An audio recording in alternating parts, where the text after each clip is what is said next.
For this example, we have two equations, k of x and g of x, and we're asked to multiply them in the first part here, and then divide them in the second part. So if I multiply these together, 5 the square root of 2 times the square root of, 5 times the square root of x times the square root of x.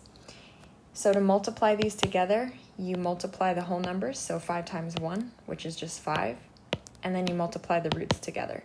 So the square root of x times the square root of x, you might have questions on how to multiply those together, so let's actually fill in a number for x. So if I did the square root of 4 times the square root of 4, what would this equal? Well, 4 times 4 is 16, right? And the square root of 16 is just 4. If I had the square root of 2 times the square root of 2, this would be the square root of 4, which is just 2. So if you had the square root of x times the square root of x, what's the pattern here? So our answer was always the radican, right? The number on the inside. 4 was our answer, 2 was our answer, x is our answer. So it's just 5x.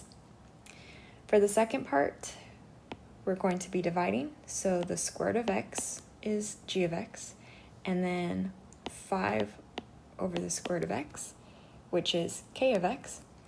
And if you have the same number in the numerator and denominator, for instance, if you have a over a, or if you have 10 divided by 10, both of these are equal to 1, right? So root x divided by root x is just 1. So you're still left with a fraction. There's a number in front here. There's just a 1 because it was 1 square root of x. And then the denominator is a 5. So it's 1/5.